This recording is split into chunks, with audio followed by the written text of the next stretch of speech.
Chakshor Tasmai Shri Guruve Namaha. So verse 63, just reviewing again, anger gives rise to delusion, and the power of delusion causes forgetfulness. Forgetfulness destroys the intelligence, and when the intelligence is lost, one loses all.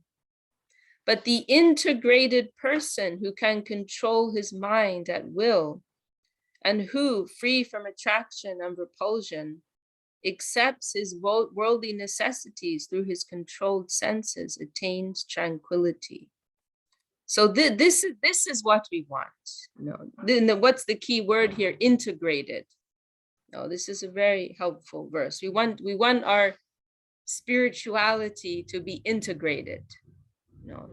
Not that we need to be isolated. No, not that we need to be in a, what's the name?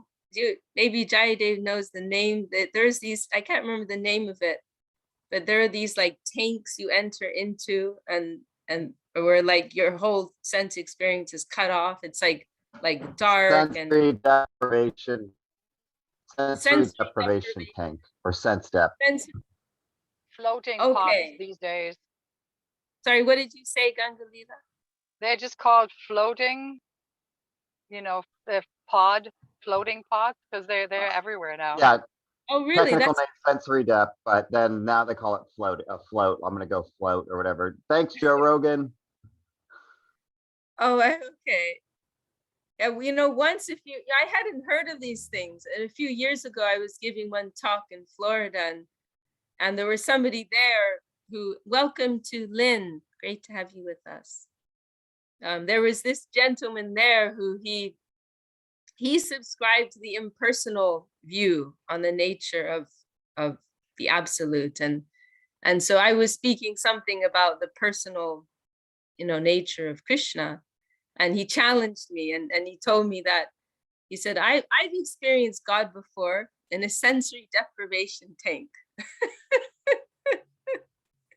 That was his argument. Like, I can experience, I don't need, we don't need to go and make up some fairy tale deity, but, we can experience it on our own. I experienced it in a sensory deprivation tank. And then I think my answer to him was, well, what happened? Like, why aren't you experiencing it now? You couldn't maintain it, So, we shouldn't have to go into a sensory deprivation tank to experience spirituality or a float. We shouldn't need to have to go hide in a cave or a closet in order to be free from the pull of our senses. But we should become integrated spiritual beings who are able to engage with the world while maintaining our own spiritual integrity. This is real spiritual maturity. This is what is being advised in Bhagavad Gita. So according to their necessity, they are engaging with the environment, and through their controlled senses and faculties, they're receiving and putting out, according to need. But that attachment, those uncontrolled urges, they are absent. They are not disturbed by those. So then 65, when one attains a peaceful heart, all their sorrows are dispelled. The tranquil person's wisdom swiftly becomes steadfast. A person bereft of self-control can have neither wisdom nor meditation. Without meditation, there is no peace. And without peace, where is the hope for happiness? As a boat on the ocean is thrown off course by an unfavorable wind, similarly, the wisdom of a person lacking self-control is carried away by even one of the roaming senses that the mind might follow. I think this is something most of us can identify with. As a boat on the ocean is thrown off course by an unfavorable wind, similarly, the wisdom of a person lacking self-control is carried away by even one of the roaming senses that the mind might follow. And this is something that you see especially in children, right? Because children are generally completely lacking in self-control. So they'll go out the room for one thing, and you know, then their eyes will be pulled, you know, to this color or this texture, or this toy or this person or this chocolate. You know, no, the senses are so strong, and they'll completely forget, you know, what their initial objective was. You know. So, and we all are like that, but as we grow older, we become a little bit more controlled, but still we experience that play within us, you know, that we are pulled in so many different directions. And of course, there are some persons who they spoil their lives in various ways because of this lack of control, right? You know, through, you know, gambling or love affairs or whatever it may be. You know, these urges come. Someone may have spent their life building up as something, you know, a successful life for themselves, but the pull of the senses in one moment, they can lose everything. You know? So that danger is there.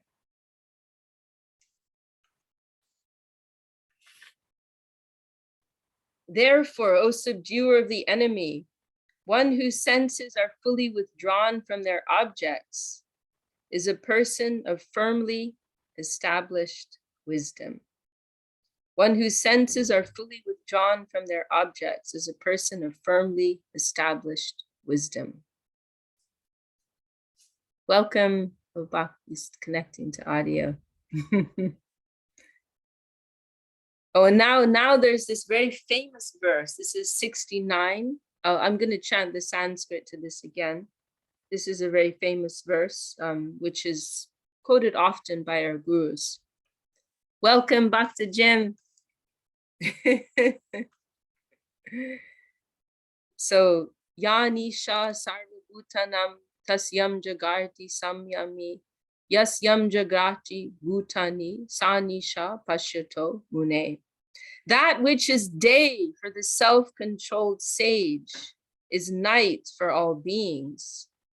And that which is day for all beings is night for the sage who sees. That which is day for the self-controlled sage is night for all beings. And that which is day for all beings is night for the sage who sees. And then in parentheses, the living beings absorbed in mundane life are asleep to the spiritual joy of the realized soul, who remains indifferent to their quest for the pleasures of the senses, devoid of spiritual joy.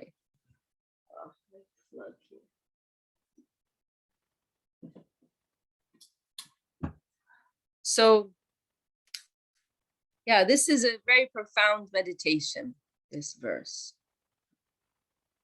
That, you know, we are awake in the world of the senses, you know, the mind, the body, this physical world, and the subtle material world. We are awake. That is meaningful to us. We find so much interest in all these things. There's a verse in how does it go, at the beginning of Srimad Bhagavatam, also well-known verse, which our Gurudev liked. Apashyatam atmatatam griheshu vihamedinam. Shotavya dini, that's it. Shotavya dini rajenja nyunam shanti sahasrasa. Apashyatam atmatatam griheshu vihamedinam. I was discussing this not so long ago, I think. Very nice verse, saying that those persons who are asleep to the truth of the soul, who are blind to the truth of the soul, literally it's just blind to the truth of the soul, they find many things to hear about in this world. You know, Shotav Adi means beginning with hearing, indicating all the senses. So many things to see, many things to talk about, many things to smell, to touch, to hear, to taste. No, they find so much interest. For those who are blind to the truth of the soul. Whereas it is the opposite, for the self-realized soul, for the person who is awake to the plane of the soul, they find emptiness in all these things that we consider so exciting. No, they just draw a blank there. And I think sometimes of this prayer of Lord Chaitanya and the Shikshashtakam, this Yugayitam Nimeshena Chakshusha Purishayitam Shunyayitam Jagat Sarvam Govinda Virahena Me, where Lord Chaitanya is saying that in the absence of you, my beloved Lord, this whole world is Shunyayitam. Shunya means like void, empty, like a desert. Without you, if someone's very deeply in love, then anywhere where that person is absent is just empty, especially if someone's going through some heartbreak or something in some intense relationship experience, then you can only think about that person. Everything else is blank. Everything else is a void. So for the self-realized souls, that is their relationship with the divinity. That is their relationship with the Lord. Everything is empty without that. So where we may find so much food for the senses, they just see a big blank canvas. There's nothing there. Like if we go to the supermarket, right, and so many things they're pulling us, so many decisions, right? 50 types of bread and 50 types of chips and so on and so forth, right? Like the senses just go mad in this like big display for the senses. And we could be there for hours. I could be there for hours trying to choose one thing. But for the enlightened soul, they don't see anything there. It is just, there's nothing of interest is what I'm saying. They will see it, but there's no interest there. It is just like a void to them because they're absorbed in something deeper. They're absorbed in something higher. So, and that was something that, we were really compelled to consider in the company of our Gurudev, Srila Govinda Maharaj, because he was someone who truly was having that, Brahma Darshan, that having that higher darshan, that higher vision. And sometimes we experienced in front of him that he, like we might go before him full of so many things that seemed so important, right? We all live in our little egocentric worlds, and many things are very, and we're the star character, right? The star actors in our own little worlds, little dramas, and so many things appear so important in that little world. But then when we would come in front of our Gurudev, we suddenly would all shrink into nothing, because we could see he was in contact with the infinitely superior plane. Sometimes, there are some occasions when he might be informed of something or asked something, and he just wouldn't respond at all, because you could see it was so far removed from his reality or anything that he considered to be important. He might just not respond. He could do that someday. He would just like look at you with a blank expression, like, how is this important? How is this relevant? And so many persons had the experience when they came before him where they, it was like you just couldn't say anything. You felt this shyness and this humility in front, because you have this feeling. It's such an overwhelming feeling that you're before someone who's living on such a vastly higher plane of consciousness that, what can we say that means that's worth anything there? It was an overwhelming feeling that so many had in front of him. Everything was put into perspective.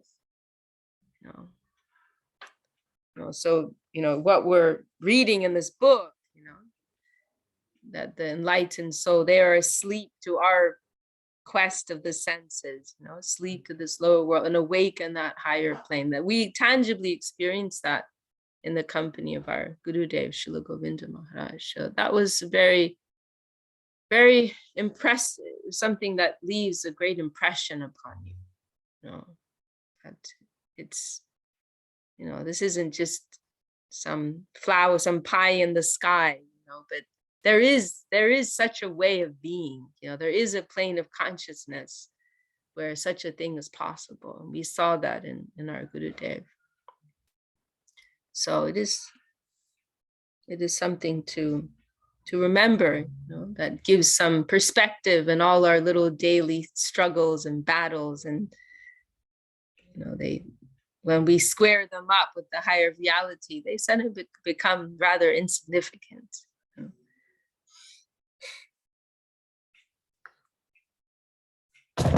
Okay. As the ocean remains full and unchanged, though many rivers and streams enter into it, the person of firmly established wisdom attains peace, despite all desires entering him. But a person who nurtures desires cannot know peace. I heard Gurudev recite this verse once. As the ocean remains full and unchanged, so many rivers and streams enter into it. The person of firmly established wisdom attains peace, despite all desires entering him. But a person who nurtures desires cannot know peace. So many different aspirations, prospects may come before the realized soul, but they have no effect upon them.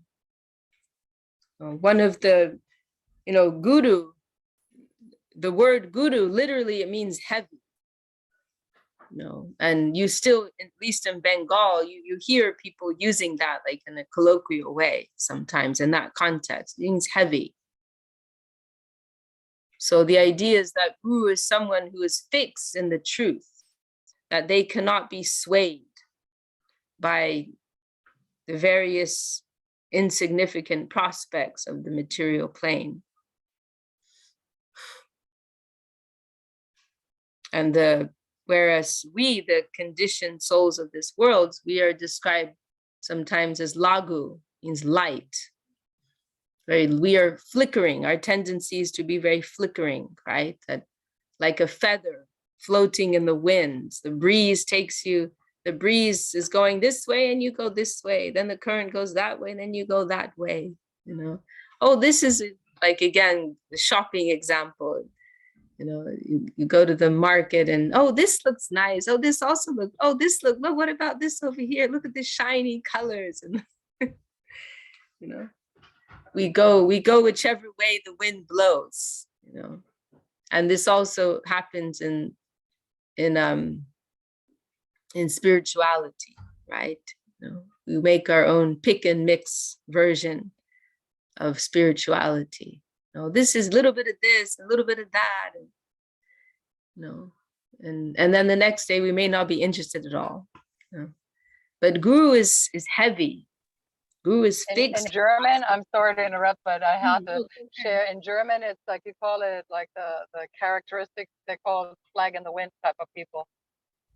What do you say? Fly in the wind? Flag, like a flag. Oh, flag in the wind. Oh, yeah. Very nice. That's a nice one.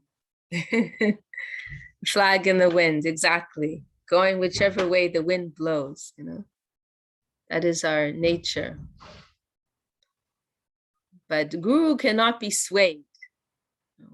They cannot be swayed from their position within the plane of absolute truth, eternal truth.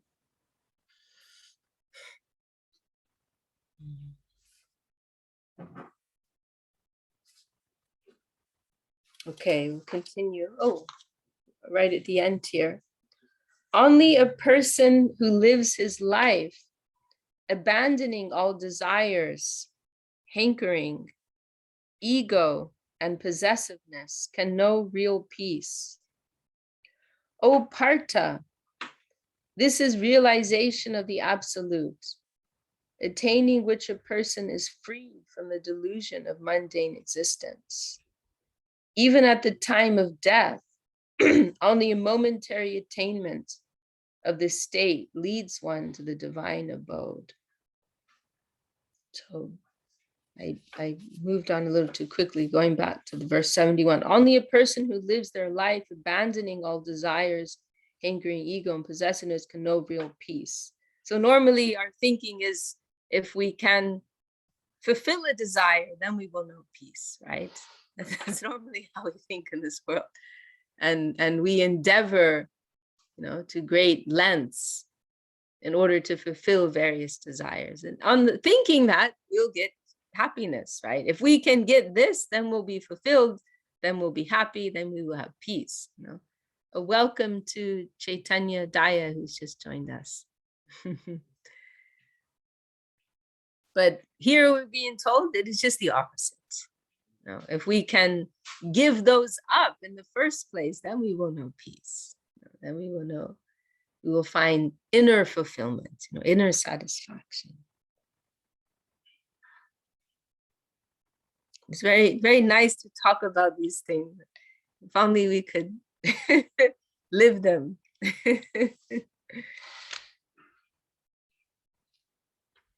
Abandoning all desires, hankering, ego, and possessions.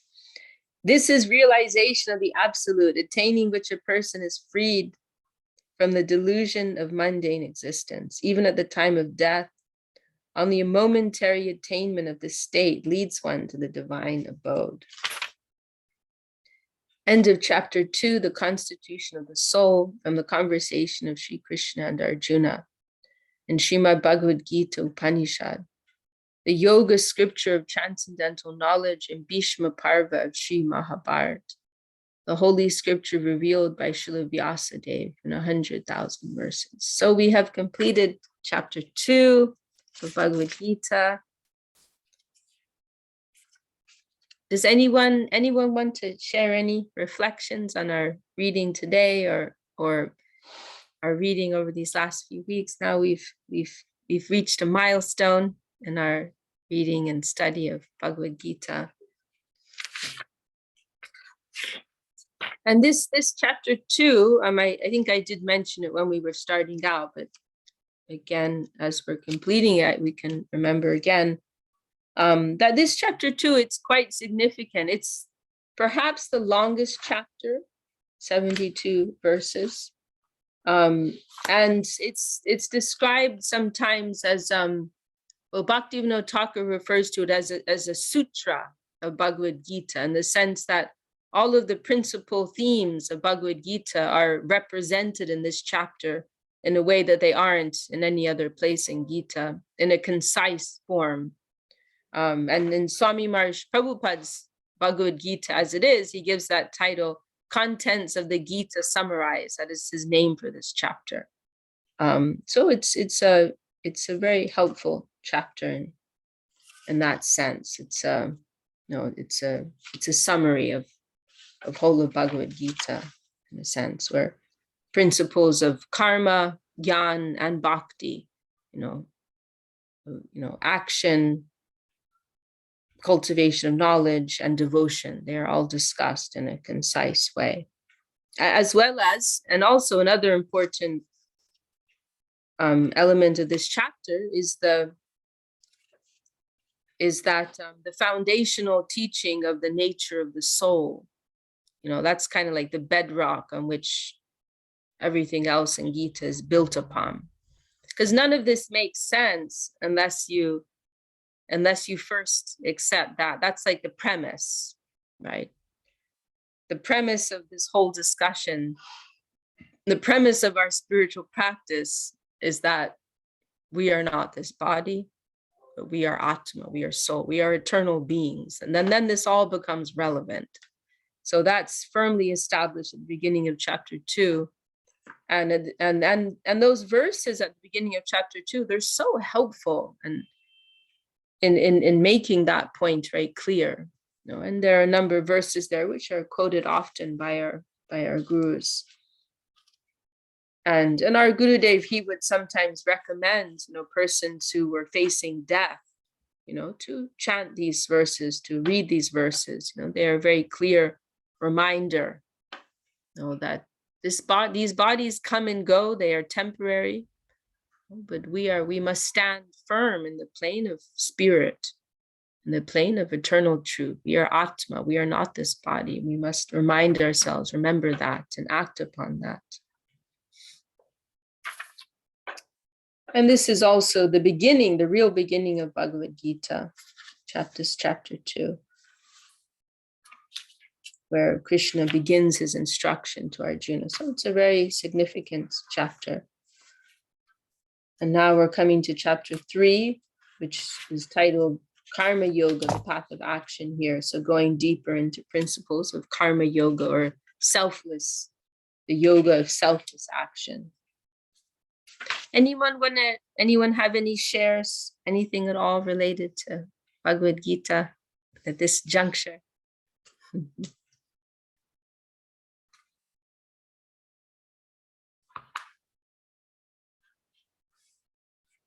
I love your background, Govinda.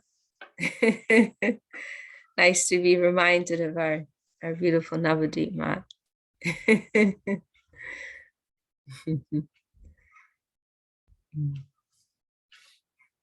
Okay, well, we can maybe begin chapter 3.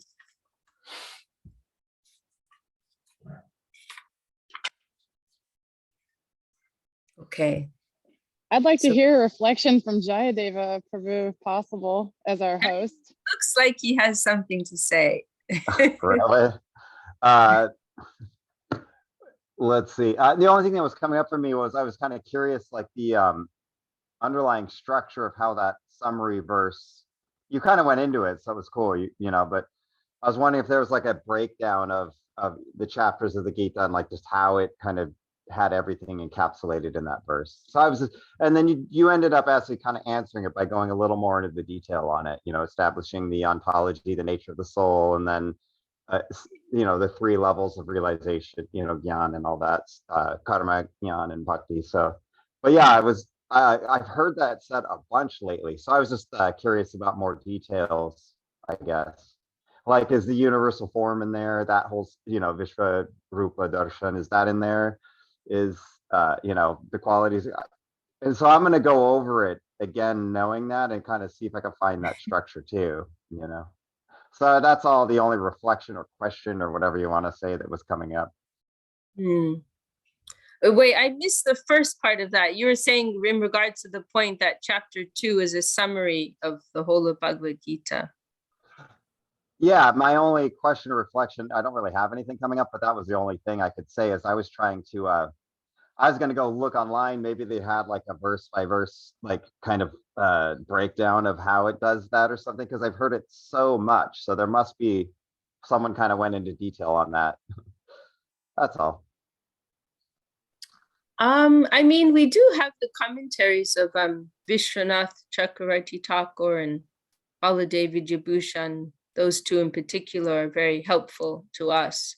We can look there. But I think also I think also it's not something that needs to be overcomplicated. I mean, the universal form, for example, I don't consider to be such an important,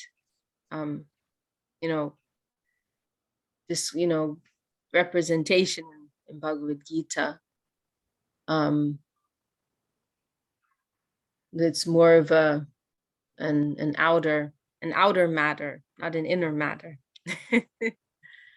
And for the record, that wasn't a burning question. It was just, when hard pressed to what was my reflection, it was simply that.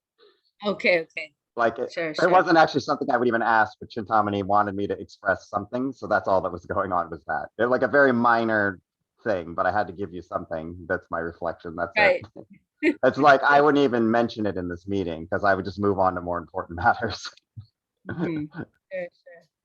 But yeah, a summary in the sense that the principal themes of Bhagavad Gita are described, are referred to here. So in that sense. But I will look in, I always say that and then I never do. I will look at these commentaries. I will actually prepare. I was I was told that Madhusudha Maharaj prepared, when Madhusudha Maharaj did the class a few weeks ago, he prepared very nicely. And I was thinking, gosh, I never prepared for one meeting. He was like a substitute teacher. It was really funny. I felt like we were in a class. All of a sudden it turned into like more like a classroom and he was our substitute teacher. Well, it was really funny because he started off by apologizing if he like violated the format of the group, and I'm like, there's a format.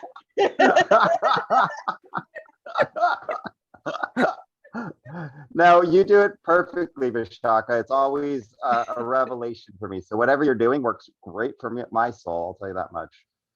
No complaints here. You know, some people, because I have a few verses memorized, you know, some people, they think I like sit and study all day, you know.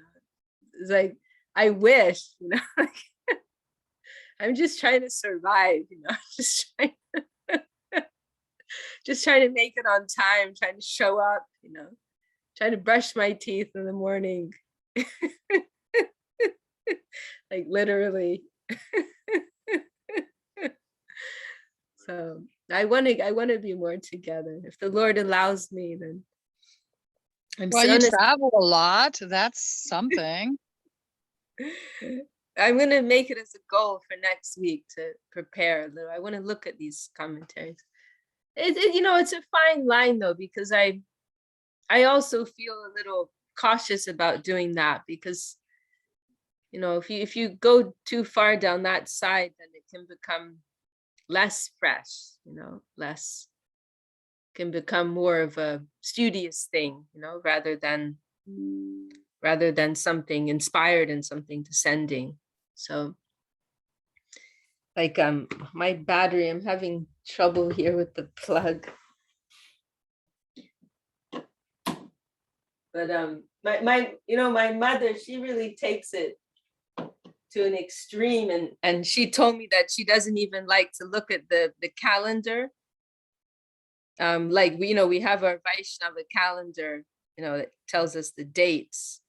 But she doesn't even like to look at that, because she says that what she often finds is like she'll just, you know, it'll just kind of happen, like she'll happen to find out, like it will come in a descending way, and or like she'll happen to hear a talk and without planning, not like, oh, today is, you know, Gadadhar's appearance day, I'm gonna go listen to a talk, but you'll just happen to come across a talk, and then later you find out, you know. So she takes it to like another level. I'm not like that, you know. I think it's good to look at the calendar, but I appreciate that sentiment, you know. I appreciate that sentiment.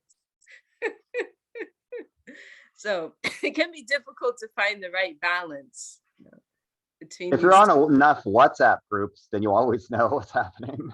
Right. This plug here.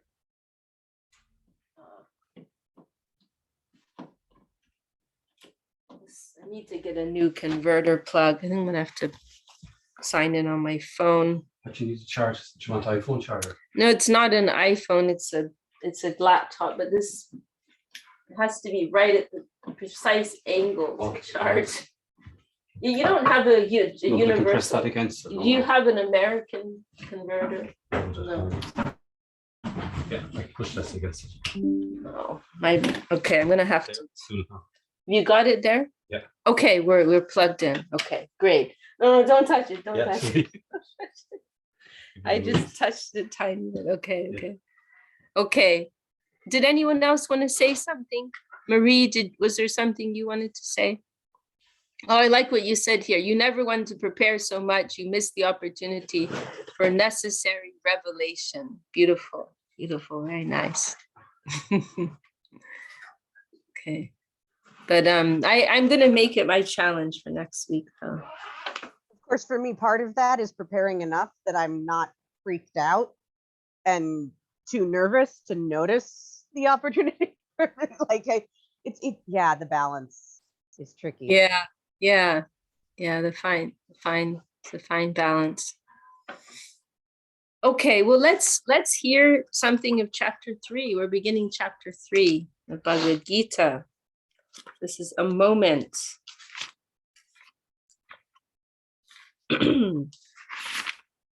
Chapter 3, Karma Yoga, the path of action. Arjuna Vacha. Jayasi chet karmanaste mata buddhir janardana tat kim karmani godemam iyo jayasi keshava yamishre neva vakyena udamohaya shiva me tadekam vada nishchitya yeno shreyo ham apnuyam Shri Bhagavanu Vacha Lokesmin dvivida nishta pura prokta mayanaga Jnana yogena sankhyanam, karma yogena yoginam. Arjuna said, O Janardan, O Keshava, if you consider wisdom superior to action, why then do you urge me to engage in the violence of warfare? So you're saying that jnana, knowledge or wisdom. Oh, Charu Damodar, okay, well, good luck with your work and look forward to seeing you next time. So you're saying that so Arjuna is making a good point, that you're saying it, and a little, you can also think of Arjuna as kind of like that, kind of like smart aleck in the class who's like, questioning the teacher. So you're saying that gyan is superior, gyan, wisdom or knowledge is superior to karma, action. And then you're also telling me I should engage in this battle. So isn't that contradictory? It's a very good point. I am confused by your words.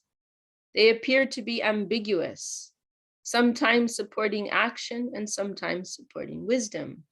So please tell me which is the most beneficial path for me to take. And Dandavat to Prema Sindhu Prabhu in South Africa, who just joined us. The Supreme Lord replied, O sinless one, I have described the two paths to be found in this world. The yoga of wisdom practiced by the realized, and the yoga of selfless action practiced by those active in the world. So, in other words, jnana yoga, attempting to connect with the divinity through the cultivation of knowledge and detachment from the material plane, and karma yoga, connecting with the divinity in more of an indirect way through the practice of selfless activity, selfless duty. So Krishna said, I've discussed both of these. And the difference is that those on the path of Gyan, they are generally renouncing the world, withdrawing from the world, whereas those on the path of Karma Yoga, they are engaging with the world. They are reciprocating with the worldly plane, but attempting to do so in a spirit of detachment. Both paths, and we have in parentheses, both paths touch the beginnings of devotional practice, since the ladder to the plane of devotion is one, while the practice is twofold, according to the stage attained.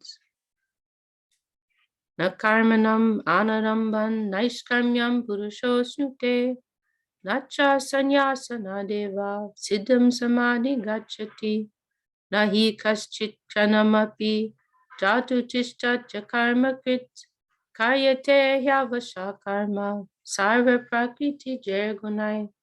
One cannot attain freedom from action by refraining from action, nor can one attain fulfillment by renunciation alone.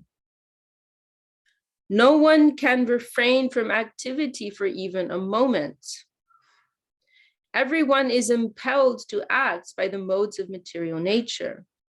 Thus, the person of impure consciousness should not disregard scripturally prescribed purificatory works. So Krishna is saying here, you're missing the point. No, you're missing the point here, that it's not about what you're physically doing or not doing, but what's significant is your intention. And anyway, nobody can avoid action, even if they want to, even if they're trying. It's practically impossible to avoid all action in this world.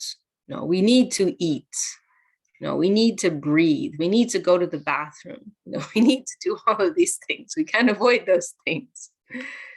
So it's not that's impossible to attain anyway. But the point here is intention. And he's also saying, nor can one attain fulfillment by renunciation alone. And as was mentioned in one of the recent verses we read at the end of chapter 2, there are those persons who may artificially renounce things of this world, but the desire for them remains within their heart. So the point is not exactly in whether you're physically engaging or physically not engaging, but what is the position of detachment? What is your inner relationship with these things? That's what's significant. There was this one time, our Gurudev, he commented, he was sitting quietly, and it was especially significant because it wasn't a day when he was giving a talk. Some days he would just sit quietly, and we had this interesting, going off on a tangent, we had this interesting discussion last night in our meeting, and we had this moment of silence. It just spontaneously, we were kind of having an open discussion. It was a small group last night, and so we were just having kind of a relaxed discussion. And then there were a few minutes that went by when we were all just kind of absorbed in thought, and then go Peshwar Prabhu.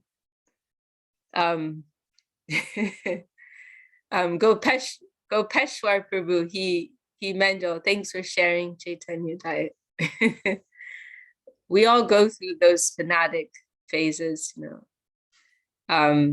extremities. And then Gopeshwar, he commented how he was kind of like joking, like, oh, we're doing a heart entrainment. Because he was saying how this is an interesting phenomenon that's been studied and proven, that if you have a group of persons sitting in a room together, after a certain period, maybe like 10 minutes or something, not very long, their hearts start to beat at the same rate. A very interesting thing. If you put clocks in or pendulums in the room, they come in all going at a slightly different pace, but within a short period of time, they're all beating to the same rhythm, moving at the same pace. Coherence, attunement. Yeah. One other thing I'll throw in there really quick is they've studied in music too, i.e. kirtan, that when people sing together and they all are kind of synced to a particular rhythm, it happens even faster. Hence, another layer of the power of Harinam Sankirtan.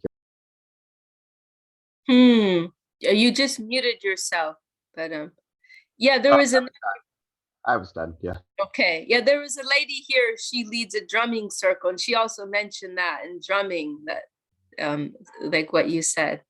So anyway, so then Gopeshwar, he was saying how because our Gurudev Srila Govinda Maharaj, he could be very informal. He didn't only come out to give a formal talk, but relatively often he would just sit in silence with us. And so he was saying, Gopeshwar was saying how it was like our Gurudev was allowing this kind of intimacy. There's an intimacy in that, just sitting together as a group and allowing this coherence to take place, And so, and this is the thing, we all felt that, none of us would leave feeling bored, or none of us would sit there feeling bored. We felt this was a profound experience, sitting in silence with this great soul. We didn't want to be anywhere else in the world.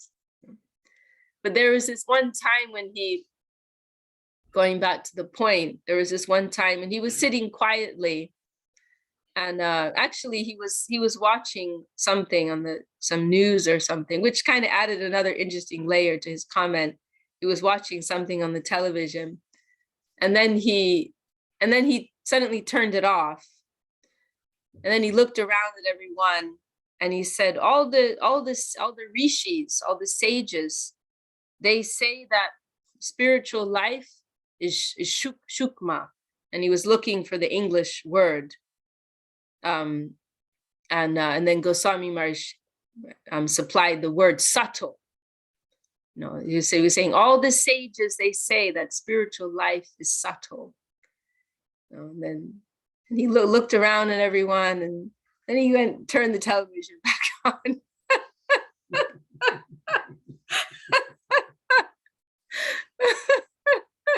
He was just kind of like throwing that thought out there. And then, you know. So it's the same. This is the point that Krishna is making here. Welcome to Dana. Happy to have you with us. So this is the point that Krishna is making here. Spiritual life is subtle. You know, we tend to be very fixed on the objective plane, right? What we're seeing, you know, what we are, you know, what we can demonstrate. You know, like sometimes I'll joke, you know, if it's not posted on Instagram, did it really happen? You know? If it's not on Facebook, did it really happen? So if there's not like a public record, you know, that everyone's seen, and was it really significant? You know, well, here Krishna's saying yes. And in fact, we're in spiritual culture, we're trying to move away from that tendency to record. You know, there's one poetry of Rabindranath Tagore, the famous Nobel Prize-winning Bengali writer, where he says that I have flown very high in the sky. And he says, nobody knows how high I have flown, but I know. I have flown very high, and nobody knows how high, but I know in my heart. You know, and I am satisfied, and I am fulfilled by that. You know, I am fulfilled by that. And so then he went on to say, you know, we are living in the transcendental service plane. We are not keeping any record. That was what he said. No, we are not keeping any record. We are living in the transcendental service plane. So it's all subtle. It's all happening in the real spiritual movement. It's all taking place on the subtle plane, the subtle sphere. So it's kind of like a different, you know, when we're entering into spiritual practice, like we have to like shift. We have to make the shift our whole mode of being.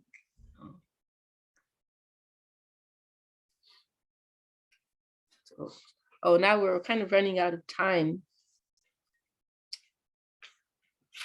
So we reached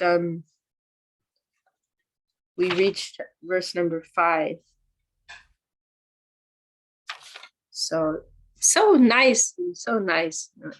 You know, and many, and I experienced many times that there are certain, whether it's Bhagavad Gita or another text, you know, when I've been through it many times, and there may be particular points I don't understand, but then all of a sudden one day, you know, oh, this is clear to me now.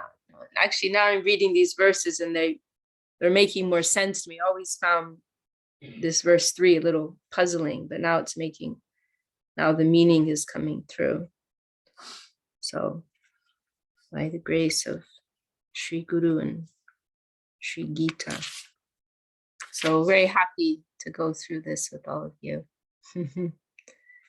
Does anyone want to, we have 2 minutes left. Does anyone want to add any final shares before we close for today?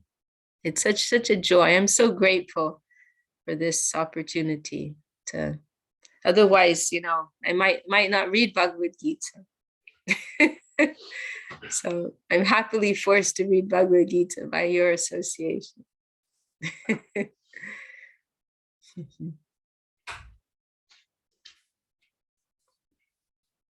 And we did have a interesting, let's see, we had some comments here from Govinda. Absolute harmony, a phrase that can mean all the different octaves and unique expressions syncing up together to create something more beautiful than each individually. Beautiful, very beautiful.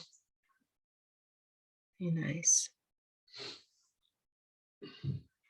And so we have this gym here. This is a different gym from our Bhakta gym. He's saying he was invited by Corey. Yeah, I thought Bhakta Jim was getting extra scruffy, but it's a different Jim. The Hi, different Jim. I think he came from maybe one of the Bhakti recovery groups, maybe. Chintamani's in a few different groups, so yeah, he's legit. Oh yeah, well he says he's a friend of Corey. He said, well, he missed out the Y, but he says he's a friend of Corey. Yeah, so happy to have you with us, James. Okay, well, I'm gonna sign out for today. Ganga Leela, would you pray us out? Hare Krishna. Yes, so may we just expand in our consciousness so that we can visit these, what's been said in the Gita, anew with every part of our consciousness, trying to not make sense with it, but may we be moved into our spiritual plane. And then we can all unmute for 3 Maha Mantra, if possible.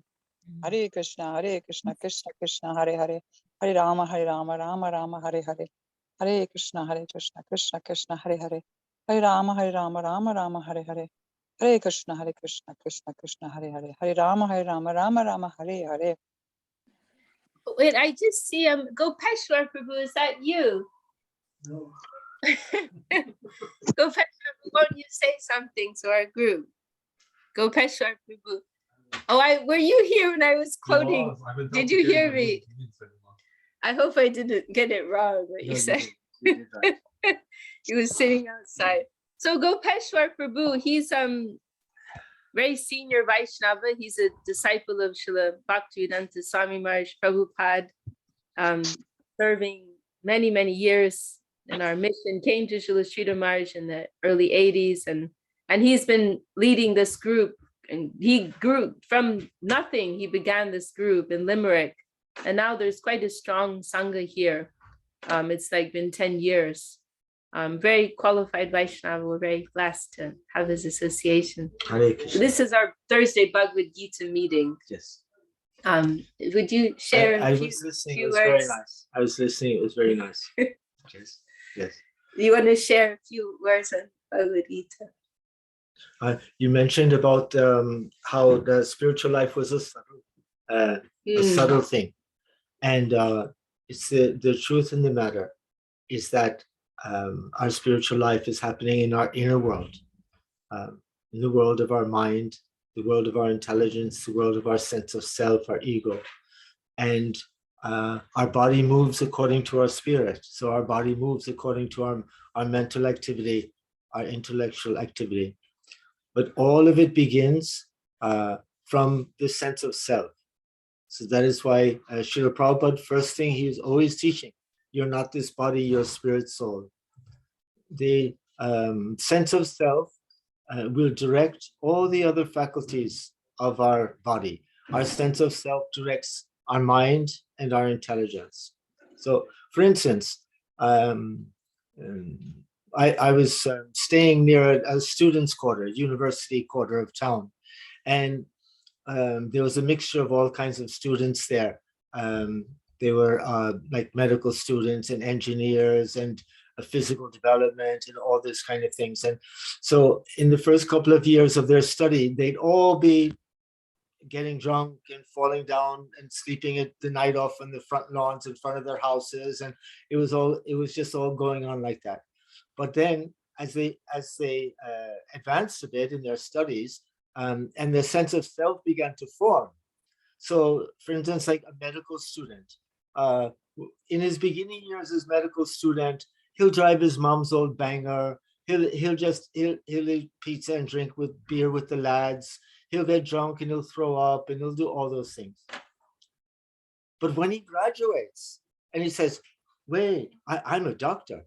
I'm not hanging out with you guys. I'm not driving that old car. So his sense of self changes, and then automatically his intelligence will change. The intelligence tells, well, how does a doctor behave? What are the rules he follows? Who does he hang out with? What golf course does he go to? What kind of car does he drive? So as sense of self changes, then the intelligence will direct us how to fulfill that sense of self. And then with the senses, we'll make our choices. So Srila Prabhupada was always very insistent from the very beginning to initiate people. Soon, actually, I know in ISKCON now they're reluctant to initiate, but then they were initiating actually very soon and giving a new name and giving new clothing. And this was helping to change the identity. So a person could feel, no, I'm not that old person. I'm someone special. I'm someone new. I'm actually a spiritual entity doing service. And then because the sense of self was changed, all the other things, all the intelligence of the devotees developed, how they engage their senses developed, everything came from that. So we are not this body, but actually we're eternal servants of Lord Krishna. And we're eternal servants of our Guru Dev. And with that understanding, that will begin to direct your intelligence, your mind, and then your mind will direct your body, and then everything will be fulfilled. So thanks very much. Hare Krishna. Thank you so much, Professor. Hare It Krishna. was wonderful. Does anyone have any questions for Gopesh Prabhu, or should we end for today? Or any final comments, anything at all? One. Okay, close. Jai Srila Bhakti Sundar Gundadev Goswami Maharaj ki Jai. Srila Bhakti Jai. Dev Goswami Maharaj ki Jai. Srila A.C. Bhaktivedanta Swami Maharaj Prabhupada ki Jai. Shri Harinam Sankirtan ki Jai. Srimad Bhagavad Gita ki Jai. Jai. All the assembled devotees, sincere seekers ki Jai. Shri Harinam Sankirtan ki Jai. Gaur Premanand. We're starting we have some more friends here, about to start our evening program. Their Bhagavad Gita meeting on Thursdays. Okay. All right, everyone. Have a wonderful week and look forward to next time. Jai Gurudev. Thank you. Thank you. Thank you. Hare Krishna. Hare Krishna.